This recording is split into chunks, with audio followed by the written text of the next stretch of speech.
Welcome back, everybody. In this section we talk about sediment deposition. Now, what do you imagine for this? So we have a mountain maybe over here where my cursor is, and we have all of these rivers which are taking sediment away from the mountain.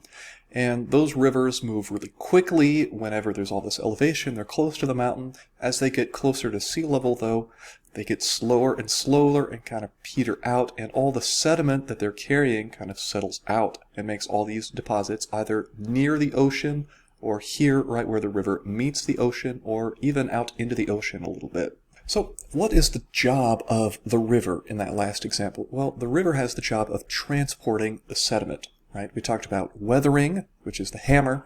Now we have erosion, which is the dump truck to take everything away and move the sediment. And sometimes it's a river, but it doesn't have to be. It could be wind blowing the sediment around, could be some other kind of water, could be ice in a glacier, or it could be gravity in the form of what's called mass wasting, like landslides or just big boulders falling down as they occasionally do. And generally speaking, the sediment settles out and is deposited whenever the speed that it's traveling at decreases, like where the river meets the ocean. So let's imagine that we zoom out a little bit. We have our mountains here, we have our ocean over here. Well, when it comes to the places that sediment can be deposited, we're going to divide this into two main zones. The first is going to be on land, the land zone here, and the second is going to be coastal or in the sea. Now let's zoom in even further on the land zone, the land depositional environments. Well, this could be near a mountain. You might have a glacial environment. You could have a lake environment, a stream environment, or a place where the wind blows strongly and not constantly. It's intermittent. These are called Eolian environments. These are going to be the four different settings where sediment usually gets deposited on land. Now, later on, we will do an entire unit about glaciers, so this is going to be kind of the fast-forward version of it. You imagine we're in the mountains, we have these sheets of ice, and as the glacier advances, it carves out a little bit of the mountain. It takes all this sediment with it, and it also pushes sediment off to the side. This is a so-called valley glacier here. And just for the size of this, don't be fooled, it's very large. You can actually see like cars down here. This is a building, and then this is the glacier. And this is something that we can also see in this photograph. So here is our card for scale. We have our mountains, and here we have our valley glacier. And as the ice slowly advances, the glacier moves down the mountain. It pushes all this sediment off to the side. It pushes sediment down here at the front. Finally, we can look at this example. So the glacier moves down the valley, pushes sediment off to the side, pushes it off to this side, and pushes it to the front. The depositional environment here is going to be at the margins of the glacier. This is where the sediment finally gets to stop moving and settle out, because it's not being pushed around anymore. On the other hand, you might imagine, okay, we have our mountain. Our mountain is the original rock source, sediment source. There's a river coming off the mountain, and it transports all this sediment all the way down until it hits a lake. And once the river hits the lake, all the fast-moving water and the fast-moving sediment, it comes, it rushes in, and then it slows down all of a sudden and builds up these layers of sediment in the lake itself. Now, our most important player here, for the most part, we have our mountain. Whenever it rains, rain creates a channel and carves out this stream in the mountain and takes all of this loose rock and sediment with it. And maybe here, once it's not at such a huge elevation, it starts to slow down a little, and all of the sediment kind of peters out. It hits the side of the stream and stops moving for a while. This can be one of the main sites of sediment deposition. We've got in the stream, maybe at the bottom, and around the stream. Now, for our final land deposition setting, we're going to talk about places that are dominated by wind activity. So this is Great Sand Dunes National Park in Colorado. Great place to go and hike. I will warn you, it is very difficult to hike up these. You have been warned. This is a result of the unique wind patterns in the valley. And this is taking sediment that was coming originally off of these mountains and blowing it together into these piles. And of course, just because you have these sand dunes does not mean you are in a desert.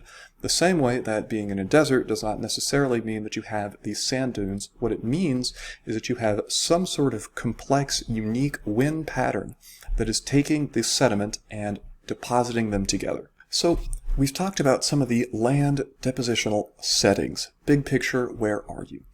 But besides the setting, there are also these unique kind of features, these unique patterns that you can see whenever you have sediment deposition on land, including things like deltas, alluvial fans, and this here, which is called a playa or a playa lake. So first, what is a delta?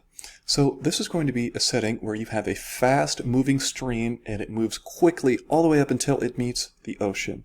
And then it slows down, all the sediment that it's carrying kind of settles out, and it slowly builds outward from the shoreline. And it's called a delta after the Greek letter delta, which looks like a triangle. Somebody thought that this looks triangle-shaped. I'm not sure who. Our next feature is the alluvial fan.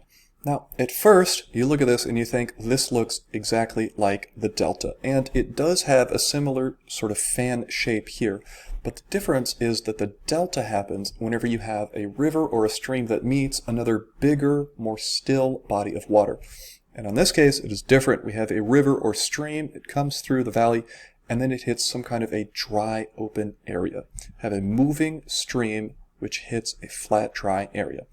And whenever the stream hits this area, it is no longer constrained. The channel can broaden out, and it builds this fan of sediment outward. These are very common whenever you have desert environments, places where you have valleys and rivers, but not necessarily a lot of water overall. And the next number in our access code, second digit, is going to be 8. Second digit is going to be 8.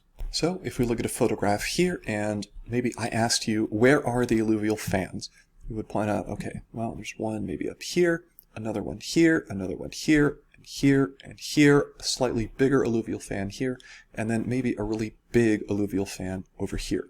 And now you might imagine that really big alluvial fan, well, if you were standing on the floor here of this sort of flat, dry area near the mountains, and you looked at that alluvial fan, it would look like this. It's broader, it's a little bit harder to actually see in person, but I've marked it with the red lines here. Our final depositional feature for land settings is going to be called the playa. And obviously, if it were up to me, it would be called a playa, but it's not. It's called a playa. These are going to be these flat, dry areas. It's maybe a seasonal lake bed where it's a lake for part of the year, and then part of the year it dries up. These tend to be formed in arid regions, may or may not have standing water in them. And the behavior here can actually lead to some really, really cool stuff. For example, in Death Valley, there is this place known as the Racetrack Playa. Right? So what it looks like is that you have these rocks, and they leave these tracks behind them. You can kind of see one there. And, well, you can't see the rocks moving, obviously, so it begs the question of how these rocks are moving around and when and why.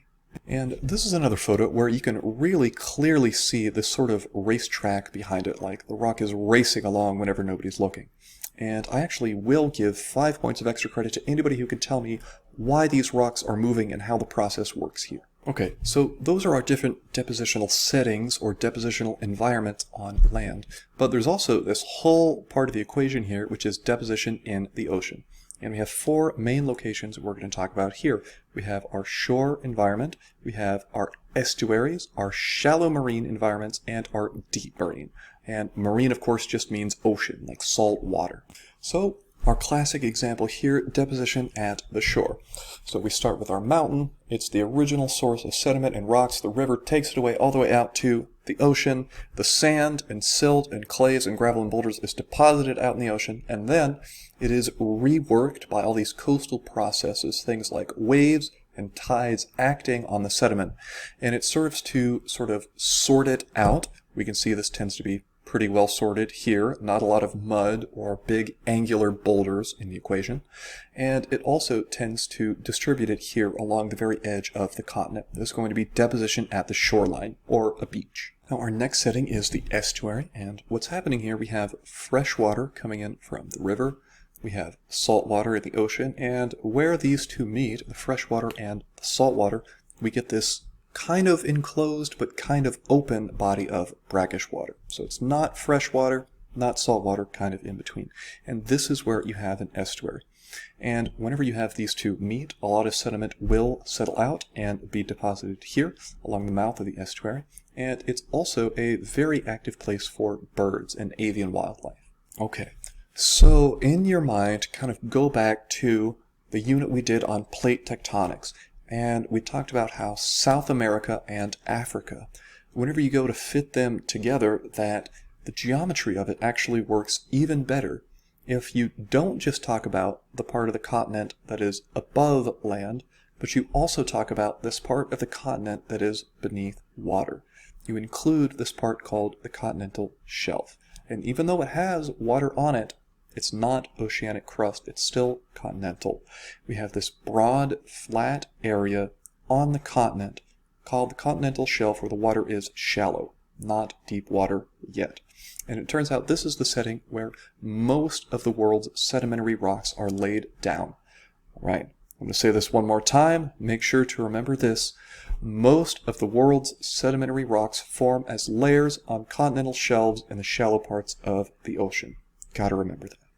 On the other hand, as you get further away from the continent, this shelf, well, the angle there gets very, very steep. You have what's called the continental slope, and then the continental rise, right where the continental crust and the oceanic crust meet. And then at the very bottom of the abyss, we have the abyssal plain. This is deep water. Now, there are some sediments deposited here, but not as many as up on the continental shelf. What will happen a lot of times is sediment will pile up here, and then somehow it will form this sort of underwater landslide, something called a turbidity current, which will carry it all the way down the slope and out into the ocean. Right? We're talking about down here, maybe 3,000 or 4,000 meters under the water. Not as common as the shallow water, though. And for our next section, we finally get there. We get to talk about the fun things, the parts that you can actually feel and hold in your hands, the sedimentary rocks.